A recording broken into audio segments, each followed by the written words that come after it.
Kamarul, awal ke siapa ini?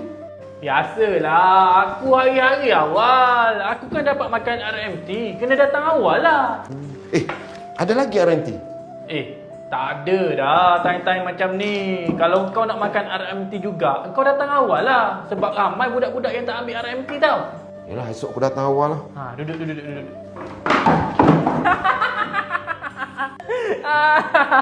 Itulah kau Zaimi. Kalau nak duduk, tengoklah kursi tu dekat mana. Kan dah jatuh. Sakit tau kau buat macam tu. Sensitif pula pagi-pagi. Zaimi, pagi-pagi ni kita kena enjoy tau. Woi, takkan nangis kot. Alah, mengalahkan perempuan lah kau ni. Zaimi, cikgu datang. Kena lagi.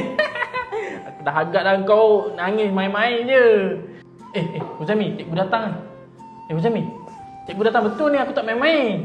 Zaimi, woi. Semua bangun. Selamat morning, cikgu. Morning. Duduk.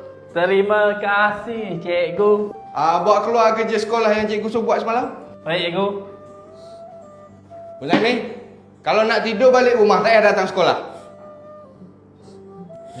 Uzaimi, dah kenapa dengan Uzaimi tu Kamarul? Tak tahu, cikgu. Tiba-tiba je dia macam ni. Takkan tiba-tiba Kamarul. Lagipun dia tu kawan kamu. Dekat sekolah ni 2 orang ni je ada. Takkan kamu tak tahu? Mungkin Uzaimi sakit perut kot, cikgu. Sebab dia kan dah 9 bulan. Tak lama lagi keluar lah tu. Kamarul, biar logik lah alasan tu.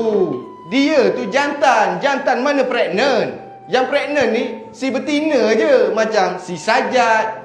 Tu baru pregnant. Macam tu. Uzaimi, dah kenapa dengan kamu ni Uzaimi? Kamarul buat saya, cikgu. Astagfirullahalazim. Kamu dah buat apa dekat Uzaimi ni? Sampai menangis terisak-isak. Skill apa kamu guna ni? Bukan macam tu, cikgu. Tadi masa saya datang sekolah nak duduk, Kamarul tarik kursi saya jatuh. Sakit, cikgu. Astagfirullahalazim. Betul Kamarul apa yang kamu buat dekat Uzaimi tu? Saya niat nak bergurau je, cikgu. Tak sangka jadi macam ni. Niat nak bergurau pun kamu tahu tak? Kalau bergurau secara berlebihan tanpa kita sedar, dah dikira kes bully, tahu tak? Saya minta maaf, cikgu. Tak ada. Masuk bilik disiplin. Cikgu, janganlah masuk bilik disiplin, cikgu. Saya tak nak cikgu ambil tindakan disiplin kat atas saya. Saya anak orang kaya, cikgu. Kauting lah, cikgu. Settle tepi, cikgu. Kauting apa kauting? Ni kes disiplin. Kes bully, tahu tak? Bahaya, meragut nyawa orang, tahu tak? Tak ada. Berapa kamu ada sekarang? Hari ni saya bawa RM2, cikgu. RM2. RM2 masuk bilik disiplin. Cikgu, RM2 banyak tu, cikgu. Apa kejadah banyak nak bayar budi 95 tak lepas? Dah, masuk bilik disiplin. Cepat. Baik, cikgu.